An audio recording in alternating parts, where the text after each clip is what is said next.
there should be some red flags going off in your head anytime you see this. So if even though it says LTP 58.10, that doesn't mean that it traded 30 seconds ago, 5 minutes ago, minute ago.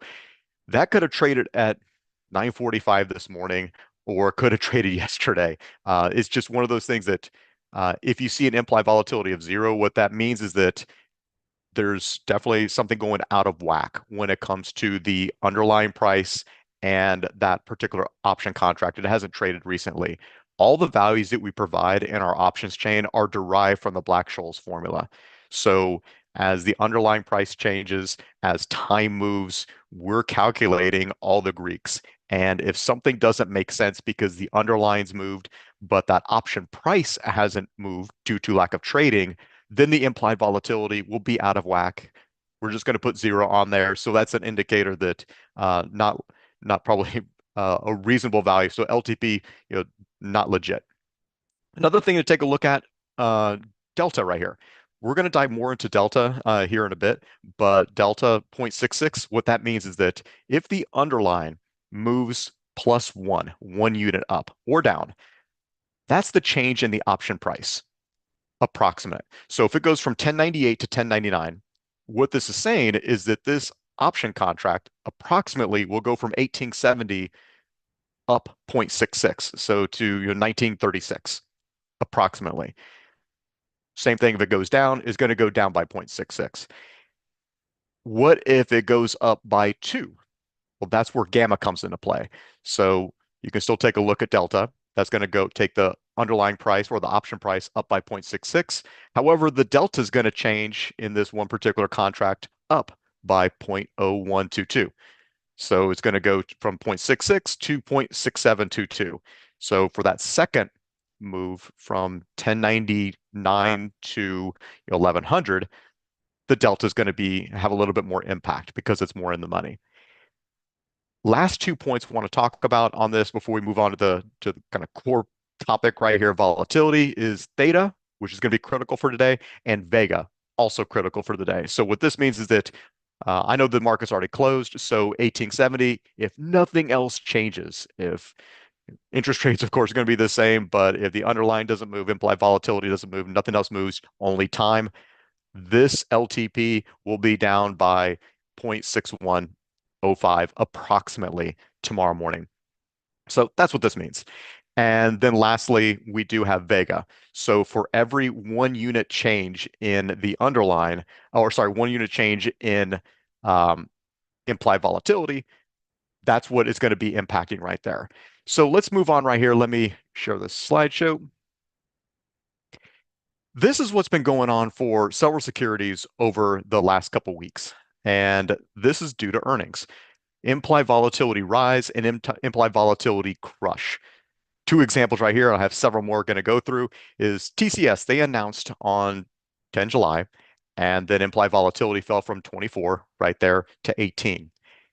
Companies typically announce earnings after market hours. So what that means is that people put their last trades in right before, and then the next day is when the impact is, because overnight, customers, traders, investors, everybody's going out there, they're assessing and assimilating all this data that's been released as a part of earnings and trying to determine whether this is a buy, sell, or hold case. Traders are also speculating on this. And either way, implied volatility, 9 times out of 10, you're going to see a crush. That size of the crush depends. Like in one case, it's -6%. In another case, it was -8.5%. And you can also see that there's this general rise. And over these next couple examples, it's not the same. So sometimes this is a nice general trend upwards with TCS. In other cases right here, it just kind of almost on that last day, it just popped up just a little bit right there. And here's some other examples right here where that there was a nice trend of around 21, 22% in terms of implied volatility for Axis Bank. A couple days before, probably on Monday of last week, started increasing a little bit. And then right before the earnings announcement, popped up to 27. So overall, if you're looking at the average, if you maybe bought a straddle the week before last, probably would have seen implied volatility of 22%, and then it would have spiked up. how much would you have made from that straddle? We'll get to that here in a second and doing all the math behind there. And now implied volatility afterwards crushes. Same thing right here, Reliance. Taking a look at Reliance, good, 15, 16% implied volatility range, but then it announced on Friday afternoon. So on Friday, you saw a spike from around 19% on Thursday market close. On Friday market close, by that end of that day, it had spiked to 23%. It announced Friday afternoon, so the impact of all this earnings information occurred yesterday on Monday. And as a result of that, down 19.5%. So what is kind of going on with this? Uh, People are speculating on what is going to happen. So they think that, well, maybe these companies, there's going to be a large move based upon the earnings. Maybe it's going to be a large upward move. People speculate on that. Large downward move. Maybe people believe this could be impacted by tariffs. Or maybe people just believe it's going to move a lot. So with straddles, how you make money is based upon the movement. So you're buying a call, buying a put, and maybe you believe that the underlying is going to move by plus or minus 200. If the price of the straddle is 100, well, you're going to definitely buy that because what's going to end up happening if that does move either up 200 or down 200 by expiry, you are able to collect that 200. It costs you 100 to enter and you profit 100. Pretty easy. But it's not that easy because other traders are going to go in there. They're going to have their own hypothesis and they're going to also buy this. And as more people buy these option contracts, the price of the straddle goes up, which reduces the potential profit if it is to move significantly. But also the artifact in this is that implied volatility is going to rise. So implied volatility is going to rise. And once all this information is out and maybe the earnings weren't as spectacular, maybe the earnings weren't as negative, or either way, the earnings were released. And now everybody just sells their option contracts. They want to get out before um, there's any drastic further on follow-on moves, or they don't want to be impacted by theta decay. So what do? They sell all their positions, and guess what? You start seeing this volatility crush. That's the pattern that is driving this right here. And very similar, slightly different pattern, but you still see the big spike up right here where you see implied volatility rising the day before. Earnings, but then that was really it because it had been at 15.5% for HDFC Bank. I believe these two companies announced on Saturday. So these big spikes, that was Friday. And as you can see, that it's not necessarily a market move that's happening. If both of these announced on Saturday, the two green are on Friday. Well, there was nothing that really drove the big move on the 17th and nothing. But however, over here, that it started trading upwards on Tuesday, Wednesday, Thursday, and then Friday. That's what we're saying right here. But we're also seeing yesterday huge implied volatility decreases, far outweighing, in this case right here for ICSCI, the implied volatility rise. What is in play right now? So we have actually quite a few companies that are announcing earnings. So I know Infosys, they announced tomorrow afternoon, unless something's changed. So on the 23rd, I think probably 3:45 p.m., 4:30, the initial information will happen. So on Thursday, that's when the event will happen. So implied volatility likely going to spike tomorrow. It's going to be the highest. I think the one challenge is that with Infosys, you're definitely seeing that it's been 25% over the last couple weeks since the beginning of July. However, last week it started trending upwards, and over the last few days, it's definitely been spiking. And that's maybe taken out some of the opportunity in purchasing a straddle ahead of time, buying volatility. But there's still the opportunity to sell volatility on the crush side. Same thing with Bajaj Finance. I believe they're announcing on the 24th, and Nestle, I think they're the Thursday or Friday as well. And I think they're Tata Consumers tomorrow afternoon. We'll talk about them here in a second. So trading strategies for earnings. Talked about this in my session on Friday, but just really talking more about straddles and condors today. And so if you want to speculate on the rise in increasing volatility, you buy a straddle. If you want to speculate on the decrease in volatility, you sell a straddle, or you can also buy a condor, which is a hedged version of this. And getting into more details, there's a long straddle and a long strangle. So a long straddle is you buy the at the money put and buy the at the money call. In doing so, you're paying two premiums. So only one of these option contracts has the potential to be profitable. Maybe it's, the call, maybe it's the put. And it's because the underlying can't be in both green shaded regions at once. They can only be in one of them. So unlike if you were just buying a call option, where the move needs to overcome that initial debit that you paid, the premium that you paid to enter into that contract. You need to overcome two debits, both the premiums, by that move in either direction. And same thing with a strangle if you're concerned with the size of the premium, because you can have loss of both the premium if it doesn't move at all. And that's the risk with this trade. If you want lower downside risk, you enter into a long strangle. So you're paying less of a premium because you're buying out of the money options. You're buying an out of the money call option and an out of the money put option. The one risk of this is that by doing so, your strike prices are further out. So the premiums aren't on the at the money plus or minus the at the money contract. It's plus the further out. So you need to take a look at the call option that you purchase, plus the total premium from that strike. And same thing for the out of the money put option, plus the total premium from that put option strike. So it needs to move even further for you to be profitable. And I think that that is the risk, but of course the downside, the benefit is that you're not losing as much if you do end up in a max loss scenario. What if you wanted to talk about, what if we wanted to consider potential trade on falling volatility? And we're going to walk through here an example here in just a moment. Short straddle and a short strangle are kind of the way to go. So you're selling the at the money call, selling the at the money put, and collecting a premium.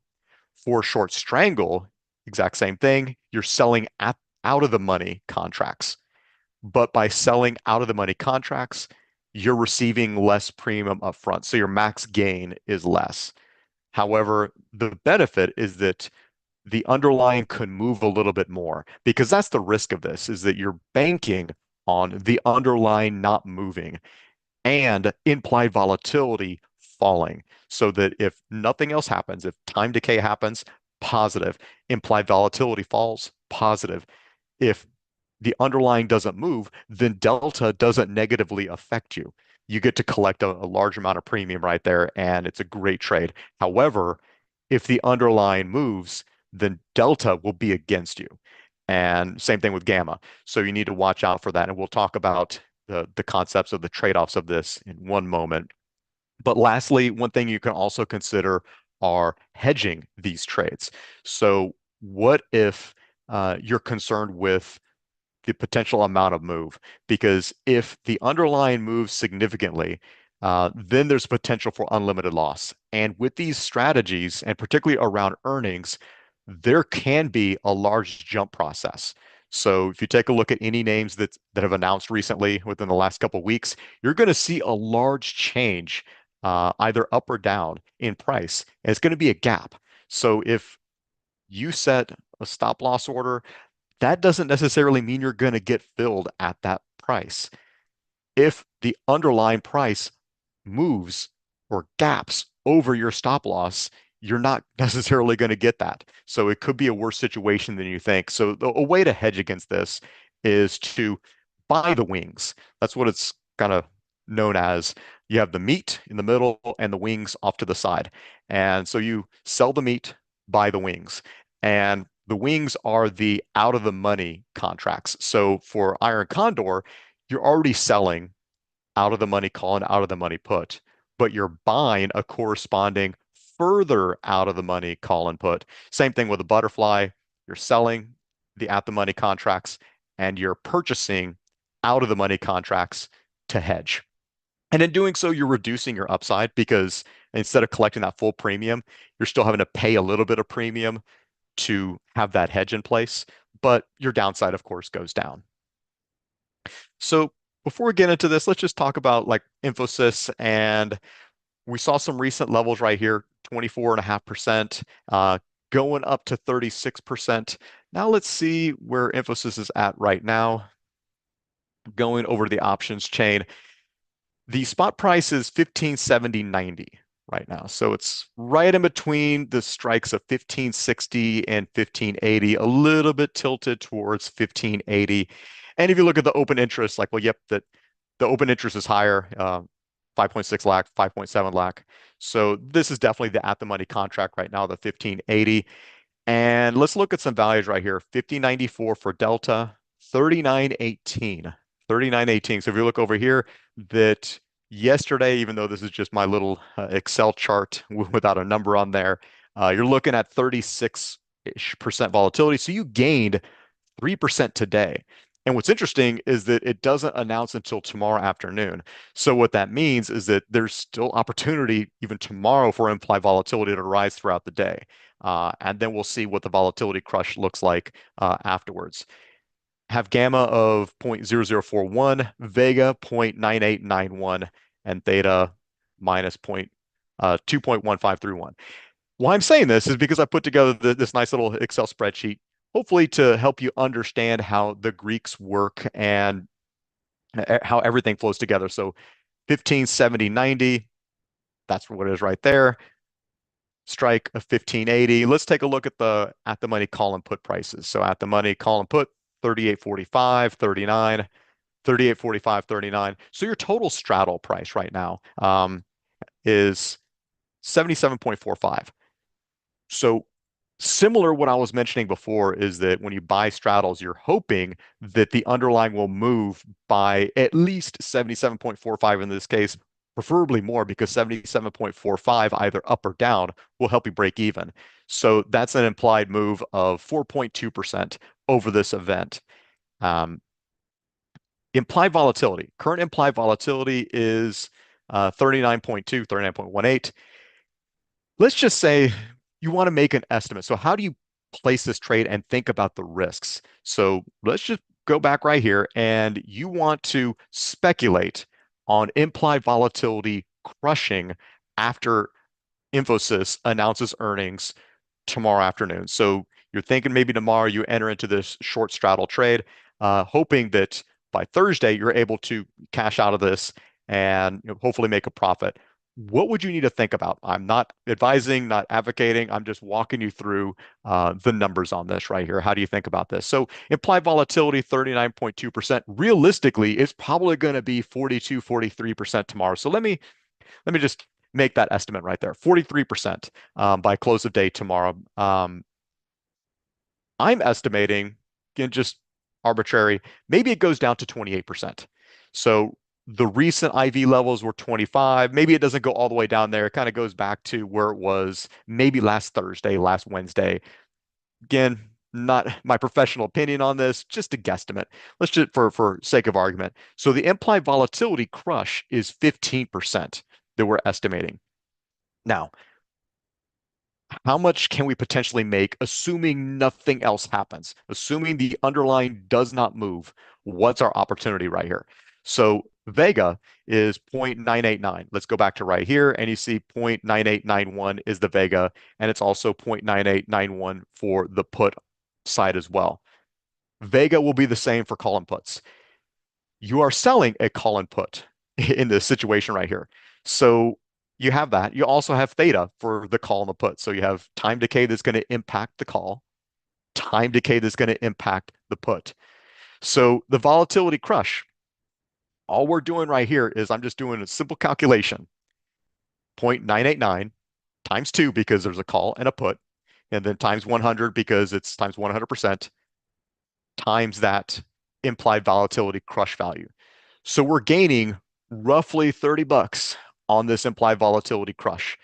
If this does happen from 43, it rises up to there and it falls to 28. From Vega or IV crush, we're going to gain 30 because this straddle value is going to fall from 77.45 less 30. Now, we're also carrying this position overnight. So if we enter into this trade tomorrow at the end of day, we're going to carry it over until Thursday. So theta decay is going to come into play for both of these, for both the call and the put.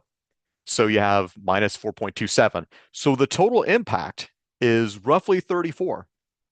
That's pretty significant right there. 44% gain, assuming there's no move in this because it's going to go from 77.45 to roughly 45% move. Now, I'm going to change this right here because just to not confuse anybody.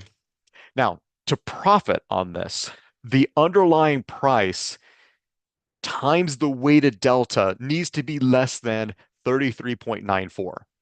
This is subtly different math that I'm doing right here than what you typically see when you're taking a look at uh, profit on expiry. Because what I've talked about before is that the underlying needs to move, or when you buy a straddle, buy plus or minus 77.45, and to profit on this, it needs to move less than 77.45. Now, because we're not holding this until expiry, we're just looking at a 1 day overnight trade. There's some other mechanics. We're really focused on the Greeks here. And let's go over to this right here and see how the Greeks work to potentially impact this. So carrying over the same information, 1570.90 is the underlying, 1580 is the at the money strike, the call and the put. This is the straddle, everything I'm carrying over. What we already talked about right here is the delta for the call. We'll just look at the calls for now just to make it simple. Roughly 51. So for every 1 unit change in this underline, this is going to go up. The call price will go up by 51. The gamma is 0.004. So if the underlying goes from 1570 and 90 up by 1 to 1571 and 90, what happens to the underlying, or what happens to the call option price? Goes from 38.45 to 38.96, a change of 51. That's the difference right there. But what if it moves up by 2? And I talked about this briefly before. The delta, you just can't multiply the delta times 2 because the delta will change by the gamma. So after this moves, the underlying moves from 1570.90 to 1571.90, the delta is now going to be 51.30 approximately. So it's going to go up from 51 to 51 and change. Okay. So now the underlying has one more move from 1571.90 to 1572. What happens to that option price? Now it's gone from 38.45 to 38.96 to 39.47. And as you can see right here, that these deltas aren't the same. It's kind of an average. If I take a look at the average right here, it's 51.10. So it's in between these two, of course, average. So you can't just multiply. I believe this is going to move by 20 units. Multiply 20 times this delta. Like, well, no, because for every unit, delta is going to go up. And this should hopefully be a little bit intuitive because if you look at the options chain, particularly whenever you look at these shaded areas, which are the in the money contracts, the more in the money you go right here, as long as that there's a traded value, the LTP will be higher. And that's because you're more in the money and you have a greater proportion of the underlying or the option value derived from time value. So more time value associated with this, you're going to have higher delta. So now you have a delta of 1, delta of 0.91, 0.9, 0.89, etc. Higher deltas occur when you go more in the money. So if Infosys keeps rising in price and we sold this straddle at 1580, that's what's going to end up happening right there is that it's going to have more and more delta values associated with it. So going back to this right here is that as long as the underlying price times the weighted delta moves less than 34, you'll be profitable with this trade. So you're going to need to do a little bit of homework, a little bit of math on this to kind of estimate what you believe could be the move on this, the risk associated with this, but hopefully give you a little bit of a good understanding of the potential gain and how you calculate it when it comes to Vega and Theta. Now, let's kind of keep walking through and view a couple historical examples right here. So what has happened in the past associated with this? So if you had traded this previously on the implied volatility rise for Infosys, so in this illustration, this assumes that you entered into a long straddle on Monday at the close and you exited this straddle tomorrow at the close, right before earnings are announced. So, and if you would have done these for the last 8 quarters, the last 8 earnings announcements, interestingly enough, it would have been a positive trade every single time. Not the biggest win, but still nice and easy. Again, provided for educational purposes, conduct your own due diligence. But in this situation right here, it's all positive. On the other side, in terms of IV Crush, not all positive, but reasonably positive. And this is why I think you do see some larger negative returns right here, which is why it is important to consider not necessarily just doing a short straddle, but maybe do an iron condor or iron butterfly to mitigate that downside risk. But this is just looking at short straddle returns. And what this looks at is that for emphasis to kind of correlate these two is really saying that what if you were enter into a short straddle tomorrow afternoon before the market closed and exited the next day, either Thursday after market close, which is impact day, or held it one more day until Friday at the market close to see if, maybe implied volatility kept falling down. Just kind of two different holding periods or holding time periods on this right here. As you can see that decent returns, but you do have these outliers. And again, it's only 8 calendar periods. So you probably want to do some more historical research on this, but just provide it for your reference. That's not the only company that's announcing. There's honestly a lot of companies that are announcing this week. A lot of them are optionable. And this is another example right here. Tata Consumer, historical straddle returns, looking at the implied volatility rise right here. And this also looks, fairly good too. So this company announcing tomorrow afternoon and having their earnings impact on Thursday. So what would happen if you were to take a look at this and purchase this ahead of time and ride this, upward movement over the next couple of days?